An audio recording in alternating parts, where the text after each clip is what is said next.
Hello students and welcome to this online lecture. I am Miss Ankita Jadhav.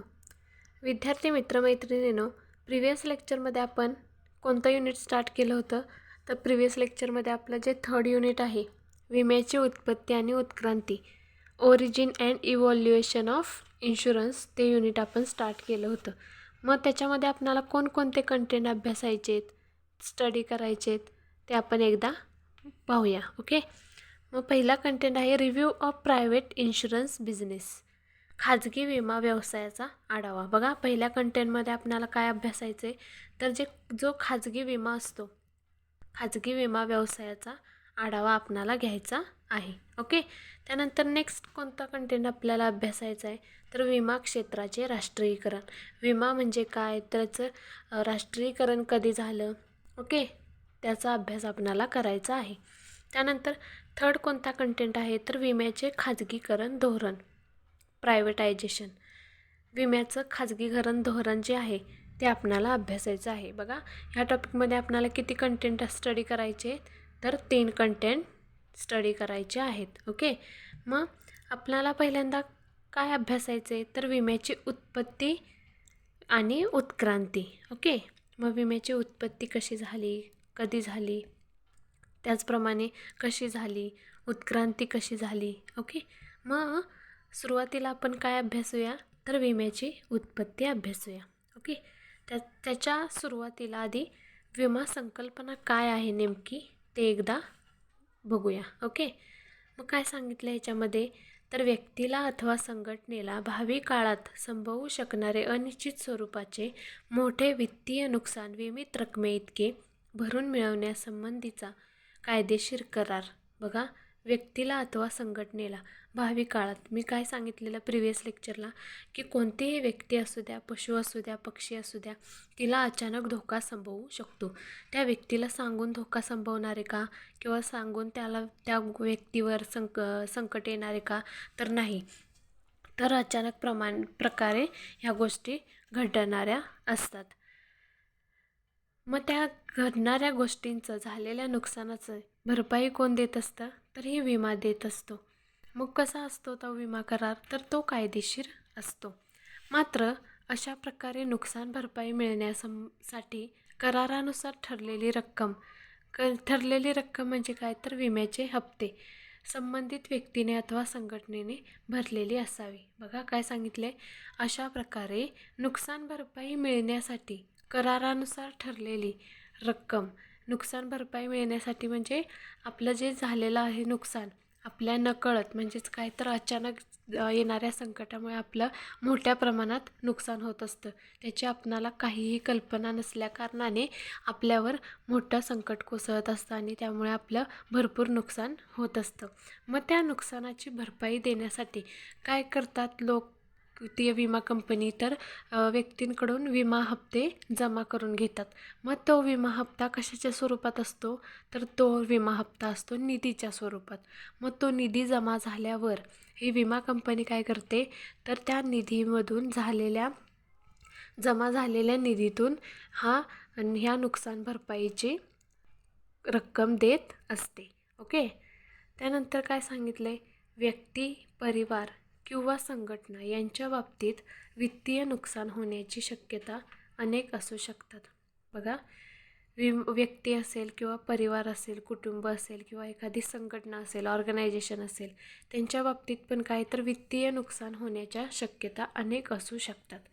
त्यामुळे त्यांच्या व्यवहारात निर्माण होऊ शकणारी अनिश्चितता शक्य तितकी कमी करण्यासाठी अथवा ती संपुष्टात आणण्यासाठी त्यांच्या कल्याणाला जबाबदार असणाऱ्यांकडून विमा घेतला जातो.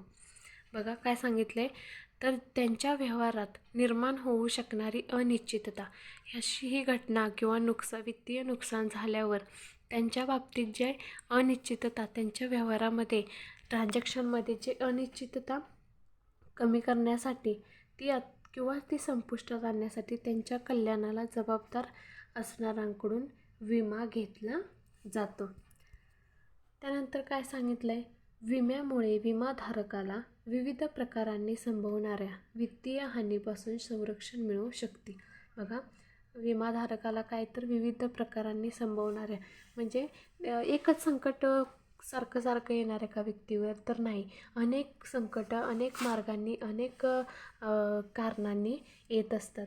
मग ती कारणे कोणकोणती असतात, तर भूकंप असेल, पूर असेल, ओके, दुष्काळ असेल, अपघात असेल, ह्या काय तर अचानक घडणाऱ्या गोष्टी आहेत. मग काय सांगितले, फॉर एक्झाम्पल, मिळवत्या कुटुंब प्रमुखाचे निधन झाल्यास आयुर्विम्यामुळे त्यांच्यावर अवलंबून असणाऱ्यांना विमित रकमेइतकी नुकसान भरपाई मिळते.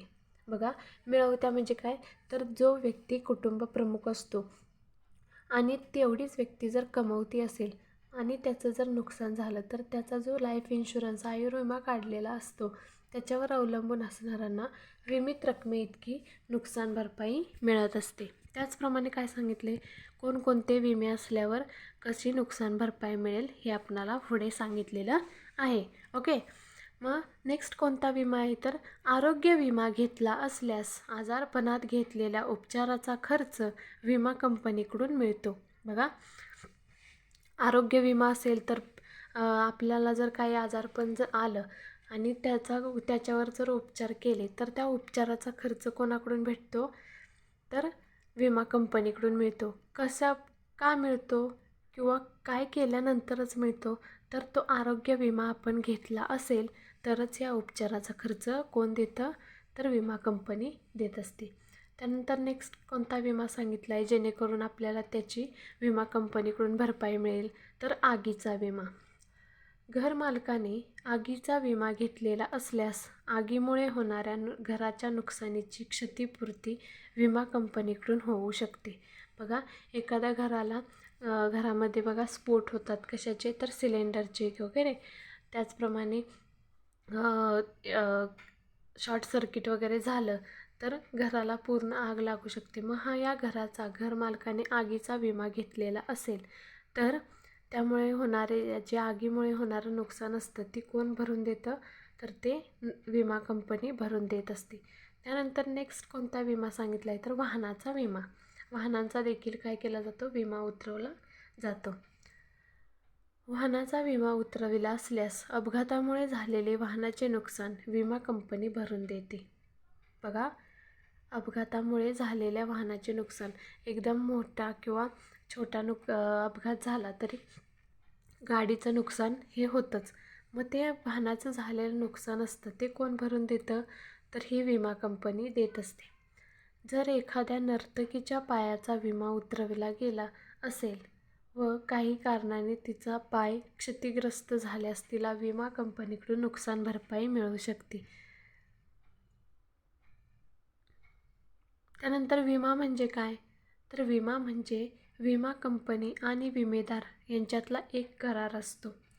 आपण विमा करार हा जो फोर्थ टॉपिक अभ्यासला, इन्शुरन्स कॉन्ट्रॅक्ट, त्याच्यामध्ये आपण हे अभ्यासलेलं आहे. ओके, ज्यानुसार विशिष्ट दुर्घटना घडून विमेदाराचं आर्थिक नुकसान झाल्यास विमा कंपनी विमेदाराला नुकसान भरपाई देते. जाहिरात, वाचन किंवा एजंटकडून माहिती घेऊन एखादा इच्छुक विमेदार प्रपोजल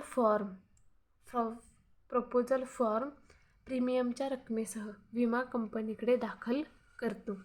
प्रपोजल फॉर्मचा अभ्यास करून विमा कंपनी विमा मंजूर करण्याविषयी, विम्याच्या शर्तीविषयी निर्णय घेत आणि तो इच्छुक विमेदाराला कळवला जातो.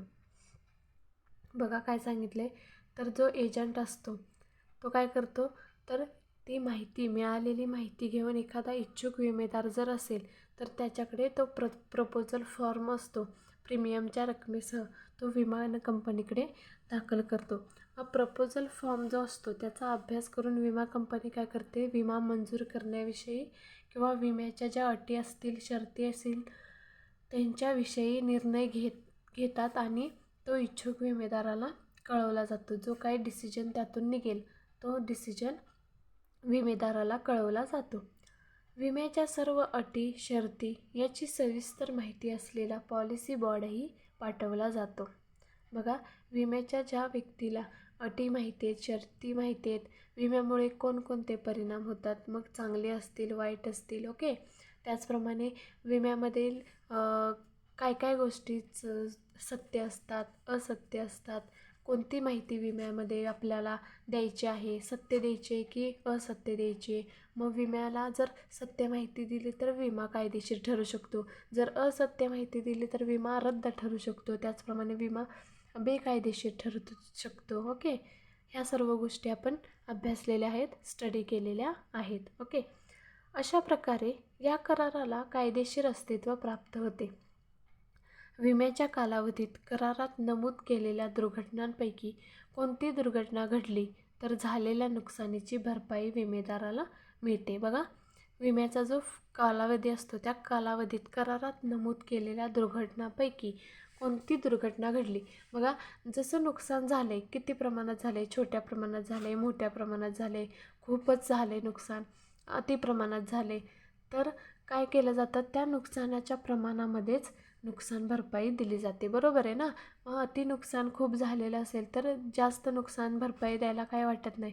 जर थोडंसंच नुकसान झालं असेल तर मी फॉर एक्झाम्पल सांगितलेलं होतं तुम्हाला, जर एखाद्या व्यक्तीचं कमी नुकसान झालेलं असेल आणि त्या व्यक्तीने जर जास्तीत जास्त रकमेची मागणी केलेली असेल, कशासाठी, तर नुकसान भरपाईसाठी, तर ती व्यक्ती काय तर विमा कंपनीला हे सगळा प्रकार समजल्यानंतर विमा कंपनी काय करू शकते, तर जेवढी रकमेचं नुकसान झालेलं आहे तेवढी रक्कम त्या व्यक्तीला देऊन उरलेली रक्कम स्वतः मिळवण्याचा त्या विमा कंपनीला काय आहे, अधिकार आहे, हक्क आहे. ओके, त्यानंतर विम्याची उत्पत्ती बघूया आपण. विमा करार लवकर विकसित झाला आहे. हे प्राचीन ग्रीसमध्ये आणि इतर सागरी राष्ट्रांमध्ये ग्रीसच्या व्यावसायिक संपर्कात ओळखले जात असे. बघा, विमा करार हा कधी झाला आहे, तर विमा करार हा लवकरच विकसित झाला आहे.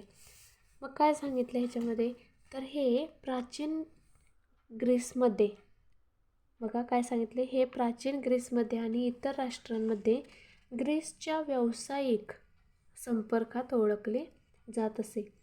कोणती संकल्पना, तर ही विमा संकल्पना ग्रीसच्या व्यावसायिक संपर्कात ओळखली जात असे. त्यानंतर काय सांगितले, काही स्वरूपात विमा हा ऐतिहासिक समाजाइतकाच जुना आहे. बघा, मी फर्स्ट लेक्चर असेल, सेकंड लेक्चर असेल, त्याच्यामध्ये सांगितले की विमा हा काही नवीन नाही मानवाला. विमा हा प्राचीन काळापासून अवगत झालेला आहे. 4000 ते 3000 पूर्वपासून बॅबिलॉनच्या व्यापाऱ्यांना तथाकथित बॉटमरी करार माहीत होते. बघा, मी काय सांगितलेलं, तर विमा ही संकल्पना बॅबिलॉन संस्कृतीत सुमारे 5 वर्षांपूर्वी आलेली आहे. मग ते बॅबिलॉनचे जे व्यापारी असतात त्यांना कोणत्या कराराची माहिती होती, तर बॉटमरी हा जो करार आहे त्याची माहिती होती. 600 BC मध्ये हिंदूंनी देखील बॉटमरीचा सराव केला होता आणि 4थ्या शतकाच्या पूर्वार्धात प्राचीन ग्रीसमध्ये चांगले समजले गेले होते. बघा, हा जो करार आहे बॉटमरी, त्याचा भारतीय लोकांनी देखील अभ्यास केला आणि तो कसला करार आहे, नेमका त्याचा अर्थ काय, ओके, त्याचप्रमाणे त्याचा उपयोग काय, ह्या सगळ्याचा भारतीयांनी काय केला, स्टडी केलेला होता. विमा करार देखील लवकरच विकसित झाला. जोखमीविरुद्ध विम्याच्या आधुनिक व्यवसायाच्या विकासाचा मागोवा घेतो. विशेषतः मालमत्ता, मृत्यू, ऑटोमोबाईल अपघात आणि वैद्यकीय उपचार यासंबंधी विमा करार देखील लवकरच विकसित झाला. हे प्राचीन ग्रीसमध्ये आणि इतर सागरी राष्ट्रांमध्ये ग्रीसच्या व्यावसायिक संपर्कात ओळखले जात असे. बघा, पुन्हा हे वाक्य दिलेलं आहे की विमा करार हा प्राचीन ग्रीसमध्ये आणि इतर सागरी राष्ट्रांमध्ये देखील ग्रीसच्या व्यवसायात संपर्कात ओळखले जात आहे. त्यानंतर विम्याची उत्क्रांती कधी झाली ते आपण पाहूया. कशी झाली, कोणकोणत्या टप्प्यांमध्ये झाली, मग उत्क्रांतीचे टप्पे कोणते आहेत ते आपण सुरुवातीला अभ्यासूया. भारतात जीवन विमा हा बहुतेक लोकांच्या जीवनाचा अविभाज्य भाग आहे. काहींसाठी हा एक गुंतवणुकीचा मार्ग आहे. तर काही जण अकाली मृत्यू झाल्यास त्याच्या कुटुंबाच्या भविष्यासाठी सुरक्षा जाळी म्हणून पाहतात. बघा, हे अगदी खरं आहे. विमा भारतात जीवन विमा हा बहुतेक लोकांच्या जीवनाचा अविभाज्य भाग आहे. काहींसाठी हा एक गुंतवणुकीचा मार्ग आहे. गुंतवणुकीचा मार्ग आहे म्हणजे काय, तर लोक काय करतात, बचत करत असतात. जरी त्यांना करायची नसेल तरी त्यांच्याकडून ती बचत होऊ शकते, होत असते. काहींसाठी हा गुंतवणुकीचा मार्ग आहे. तर काही जण अकाली मृत्यू, बघा, अकाली मृत्यू, अनिश्चित मृत्यू जे असतात किंवा अचानक एखाद्या व्यक्तीचा जर अपघात झाला आणि तो खूप मोठा अपघात झाला असल्यास त्याच्यामध्ये जे त्याचं काही नुकसान होईल, मग त्याला खर्च लागेल, त्याचप्रमाणे त्याच्यावर अचानक मोठं संकट कोसळेल, ते म्हणजे त्याचा मृत्यू होईल. ओके, मग त्याचा मृत्यू झाला तर त्याच्या कुटुंबाच्या भविष्यासाठी सुरक्षा जाळी म्हणून पाहतात. कोणाकडे, तर विम्याकडे. ओके, विमा काय करतो, तर नुकसानाची भरपाई देत असतो. विमा उद्योगाच्या उत्क्रांतीचे 3 टप्पे पार पडले आहेत: पूर्वराष्ट्रीयकरण, राष्ट्रीयकरण आणि खाजगीकरण. बघा, विमा उद्योगाच्या उत्क्रांतीचे किती टप्पे पडलेले आहेत, तर हे 3 टप्पे पडलेले आहेत. पहिला आहे पूर्वराष्ट्रीयकरण, दुसरं आहे राष्ट्रीयकरण आणि तिसरं आहे खाजगीकरण. 1956चा जीवन विमा कॉर्पोरेशन कायदा पास झाल्यानंतरच विमा उद्योगाचे राष्ट्रीयकरण करण्यात आले.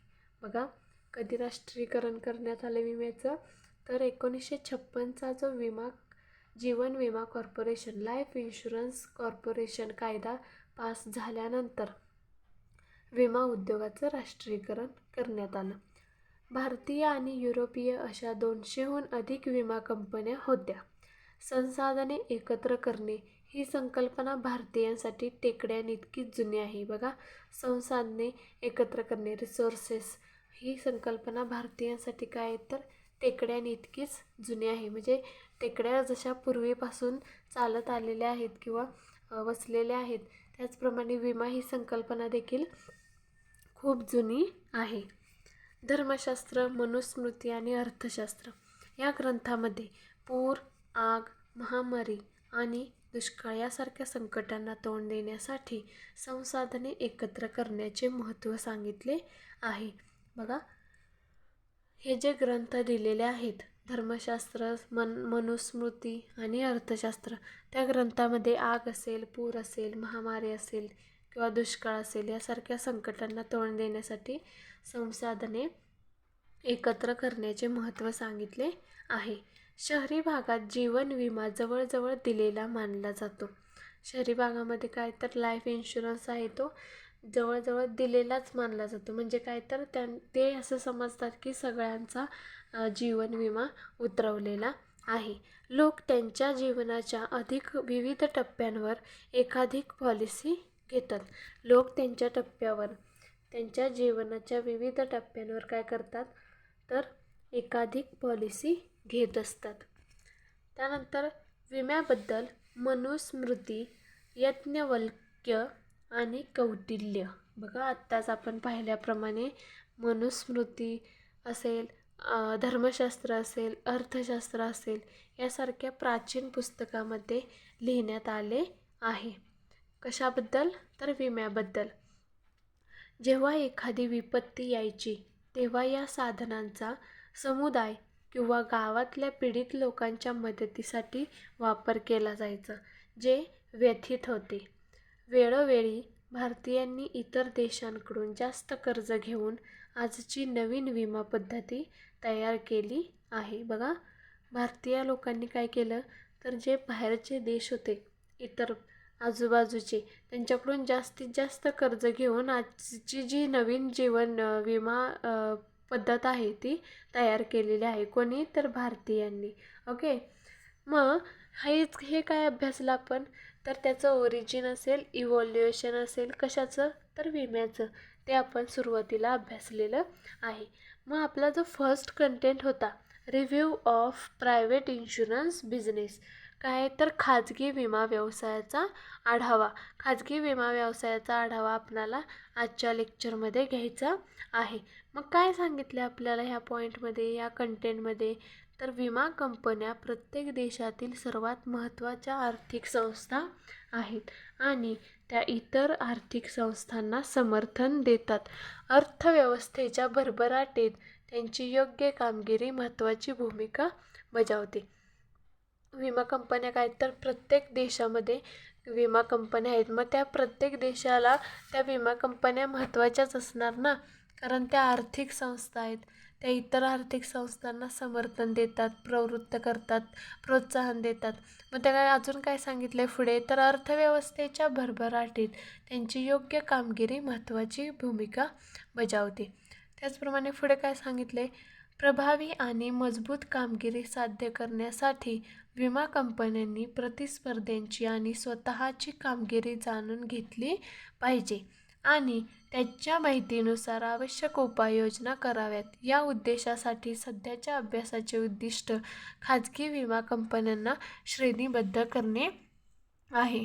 या संदर्भात 17 खाजगी विमा कंपन्यांसाठी आर्थिक आणि गैर आर्थिक निर्देशक तसेच कामगिरी निर्देशांक त्यांच्या आर्थिक विवरणांवर आधारित 4 वर्षांमध्ये 2011 ते 14 काढले जातात. शनन एन्ट्रॉपी वापरून प्रत्येक निर्देशांकाचे वजन निश्चित केले गेले. त्यानंतर विमा कंपन्यांना टॉप वापरून रँक करण्यात आले. बघा, खाजगी विमा व्यवसायाचा कशा प्रकारे आढावा दिलेला आहे. आत्ता आपण पाहिल्याप्रमाणे प्रभावी आणि मजबूत कामगिरी साध्य करण्यासाठी विमा कंपन्यांनी काय केलं? तर प्रतिस्पर्ध्यांची आणि स्वतःची कामगिरी जाणून घेतली पाहिजे आणि त्यांच्या माहितीनुसार आवश्यक उपाययोजना कराव्यात. जशी आपणाला माहिती आहेत किंवा जसे आपल्या व्यवसायावर परिणाम होत असतात तसेच त्यावर उपाय देखील असतात. ओके, मग त्या उपाययोजना त्या माहितीनुसार आपण केल्या पाहिजेत. या उद्देशासाठी सध्याच्या अभ्यासाचे उद्दिष्ट खाजगी विमा कंपन्यांना श्रेणीबद्ध करणे आहे. या संदर्भात 17 खाजगी विमा कंपन्यांसाठी, बघा किती खाजगी विमा कंपन्यांसाठी? तर 17 विमा खाजगी कंपन्यांसाठी आर्थिक आणि गैर आर्थिक निर्देशक तसेच कामगिरी निर्देशांक त्यांच्या आर्थिक विवरणावर आधारित 4 वर्षांमध्ये, 4 वर्ष कोणती? तर 2011 ते 2014 पर्यंत काढले जातात. काय तर हे निर्देशांक शनन एन्ट्रॉपी वापरून प्रत्येक निर्देशांकाचे वजन निश्चित केले जाते. निर्देशांकाचं वजन निश्चित करण्याचं कोणतं आहे? तर शनन एन्ट्रॉपी. त्यानंतर विमा कंपन्यांना TOP वापरून रँक करण्यात आले. ओके, त्यानंतर नेक्स्ट काय सांगितले? खाजगी आरोग्य विमा क्षेत्राच्या विस्तारामुळे गेल्या काही वर्षांमध्ये भारतातील आरोग्य विमा व्यवसायात 25% वाढ झाली. बघा, आरोग्य विमा, अपघात विमा, त्याचप्रमाणे जीवन विमा, आपण मगाशी पाहिल्याप्रमाणे वाहन विमा, हे जे विमे असतात त्यापासून काय होतं? जर आपलं काही नुकसान झालं तर त्याची भरपाई या विम्यांच्या माध्यमातून आपणाला भेटत असते. खाजगी आरोग्य विमा क्षेत्राच्या विस्तारामुळे गेल्या काही वर्षांमध्ये भारतातील आरोग्य विमा व्यवसायात कितीने वाढ झालेली आहे? तर 25%ने वाढ झालेली आहे. रुग्णांच्या दृष्टिकोनातून आरोग्य विमा हा व्यवहार चांगला नसला तरीही खाजगी आरोग्य विमा कंपन्यांचा वाटा बराच वाढला आहे. बघा काय सांगितले? रुग्णांच्या दृष्टिकोनातून आरोग्य विमा हा व्यवहार चांगला नसला तरीही खाजगी आरोग्य विमा कंपन्यांचा वाटा बराच वाढला आहे. बघा काय सांगितले? तर ज्या खाजगी आरोग्य विमा कंपन्या आहेत त्यांचा वाटा क्षेत्र खूप वाढलेला आहे. भारतीय खाजगी आरोग्य विमा कंपन्यांचा डेटा देखील वापरला गेला. बघा, भारतीय खाजगी विमा कंपन्यांचा, कोणत्या तर आरोग्य विमा कंपन्या ज्या आहेत भारतातील, त्यांचा डेटा देखील वापरला गेला. प्रकाशन तारीख आणि भाषेच्या बाबतीत कोणतीही मर्यादा विचारात घेतली नाही. बघा, प्रकाशन तारीख आणि भाषेच्या बाबतीत कोणतीही मर्यादा विचारात घेतली नाही. सध्याच्या आढाव्याचा मुख्य फोकस खाजगी आरोग्य विमा क्षेत्रावर असेल. कशाचा? तर सध्या जो आढावा घेतला जातो कशाचा? तर खाजगी आरोग्य विम्याचा. मग त्या आढाव्याचा फोकस कोणावर असतो? तर खाजगी आरोग्य विमा क्षेत्रावर असेल, ज्यात बाह्य रुग्ण कव्हरेज आणि खाजगी आरोग्य विमा क्षेत्राला भेडसावणाऱ्या विविध अडथळ्यांवर प्रकाश टाकला जाईल. बघा, खाजगी विम्यावर जे बाह्य रुग्ण असतात ते काय होतात? तर कव्हरेज आणि ज्या खाजगी आरोग्य विमा क्षेत्राला भेडसावणाऱ्या ज्या समस्या असतात त्या किंवा अडथळे असतात त्यावर प्रकाश टाकला जाईल. त्यानंतर विमा क्षेत्राचे राष्ट्रीयकरण. आपला जो सेकंड कंटेंट आहे विमा क्षेत्राचे राष्ट्रीयकरण, तो आपण स्टडी करूया. ओके. भारतात 1 सप्टेंबर 1956 रोजी भारतीय आयुर्विमा महामंडळाची स्थापना करून देशातील सर्व आयुर्विम्याचा व्यवसाय सरकारी अंमलाखाली आणला गेला. बघा काय सांगितले विमा क्षेत्राचे राष्ट्रीयकरणमध्ये. तर त्याचप्रमाणे 1971 मध्ये बघा कधी करण्यात आलं विम्याचं राष्ट्रीयकरण? तर 1971 मध्ये एक कायदा करून सामान्य विम्याचे राष्ट्रीयकरण करण्यात आले. त्यामुळे खाजगी विमा कंपन्यांच्या अयोग्य, गैरवाजवी आणि अन्यायकारक प्रथा मोडीत निघाल्या. बघा, विम्याचं राष्ट्रीयकरण कधी करण्यात आलं? तर 1971 मध्ये. त्यामुळे काय झालं? हे राष्ट्रीयकरण केल्यामुळे खाजगी विमा कंपन्यांच्या ज्या अयोग्य समस्या होत्या, गैरवाजवीपणा होता आणि अन्यायकारक प्रथा होत्या त्या काय झाल्या? तर त्या मोडीत निघाल्या. त्यानंतर 1956 मध्ये विमा सेवा आणि निधी सेवा पुरविणाऱ्या सुमारे 245 भारतीय तसेच परकीय कंपन्या भारत सरकारने ताब्यात घेऊन त्याचे राष्ट्रीयकरण केले. 19 जून 1956 संसदेत LIC कायदा संमत करून वरील कंपन्यांच्या एकत्रीकरणातून 1 सप्टेंबर 1956 LICची स्थापना करण्यात आली. बघा, कधी LICची स्थापना करण्यात आली? तर 1 सप्टेंबर 1956 LICची स्थापना करण्यात आली. ओके. त्यानंतर काय सांगितलंय? 1818 मध्ये भारतात पहिली विमा कंपनी कोणती? तर ओरिएंटल लाईफ इन्शुरन्स कंपनी कुठे? तर कलकत्तामध्ये स्थापन झाली. त्याचप्रमाणे बॉम्बे म्हणजे मुंबईची बॉम्बे लाईफ इन्शुरन्स नाही ॲश्युरन्स कंपनी आणि मद्रास म्हणजे चेन्नईची मद्रास इक्वेटिव्ह ॲश्युरन्स कंपनी त्याचप्रमाणे 1823 आणि 1829 मध्ये सुरू झाली. कोणती? आत्ता सांगितले ना ज्या ॲश्युरन्स कंपन्या त्या 1823 आणि 1829 मध्ये सुरू झाल्या. सुरुवातीच्या काळात भारतीयांना ब्रिटिश रहिवाशांच्या तुलनेत अत्यंत उच्च प्रीमियम द्यावा लागायचा.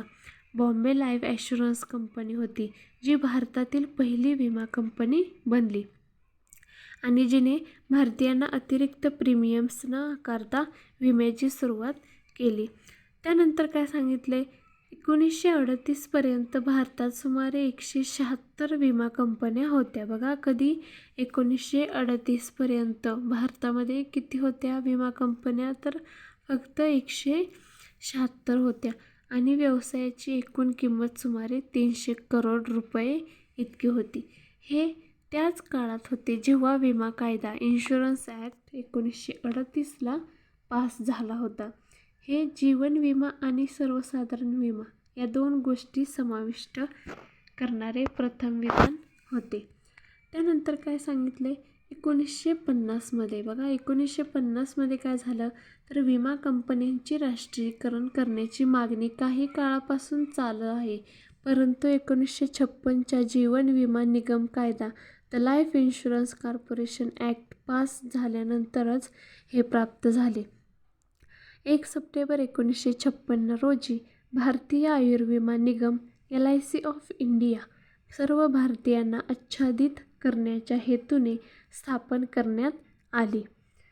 1972 साली बघा काय सांगितलं, 1972 सालीला सामान्य विमा व्यवसाय राष्ट्रीयकरण कायदा पारित केला गेला, जो भारतातील सर्व सामान्य विमा कंपन्यांचे राष्ट्रीयकरण करत होता.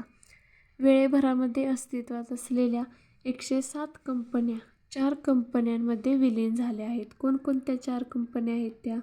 तर new India assurance company limited, national insurance company limited, oriental insurance company limited आणि united India insurance company limited ह्या कंपन्या स्थापन झालेल्या होत्या.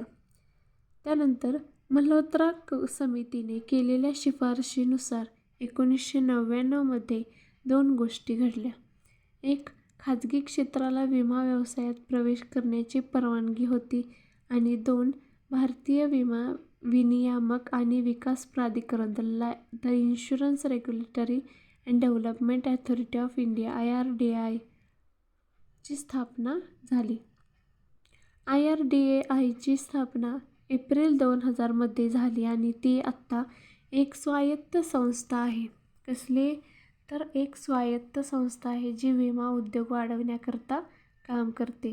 ऑटोनॉमस आहे. कोणती संस्था? तर ही IRDAI the insurance regulatory and development authority of India. बघा काय काय अभ्यासला आपण. तर आजच्या लेक्चरमध्ये आपण आपला जो 3rd टॉपिक राहिला होता तो स्टार्ट केलेला आहे. मग काय काय अभ्यासलं त्याच्यामध्ये, कोणकोणते कंटेंट अभ्यासले, तर त्याच्यामध्ये आपणाला 3 कंटेंट अभ्यासायला दिलेले आहेत. मग कोणते 3 कंटेंट आहेत? तर खाजगी विमा व्यवसायाचा आढावा, विमा क्षेत्राचे राष्ट्रीयकरण आणि विम्याचे खाजगीकरण धोरण. मग ह्याच्यामध्ये आपण काय काय अभ्यासलं आजच्या लेक्चरला? तर युनिट नंबर 3 मध्ये विमा म्हणजे काय, त्याचप्रमाणे विम्याची संकल्पना नेमकी काय आहे ते अभ्यासलं. विम्याची उत्पत्ती कशी झाली, कधी झाली, ओके, उत्क्रांती कशी झाली ते अभ्यासलं. ओके. त्यानंतर पहिला आपला जो कंटेंट होता खाजगी विमा व्यवसायाचा आढावा तो आपण स्टार्ट केला. त्याच्यामध्ये देखील आपण भरपूर काही अभ्यासलेलं आहे. ओके. नेक्स्ट लेक्चरला आपण त्याचप्रमाणे विमा क्षेत्राचे राष्ट्रीयकरण कसे झाले ते एक अभ्यासलं. मग नेक्स्ट लेक्चरला आपण विम्याचे खाजगीकरण धोरण कधी झालं ते अभ्यासूया, कसं झालं ते अभ्यासूया. ओके. थँक्यू.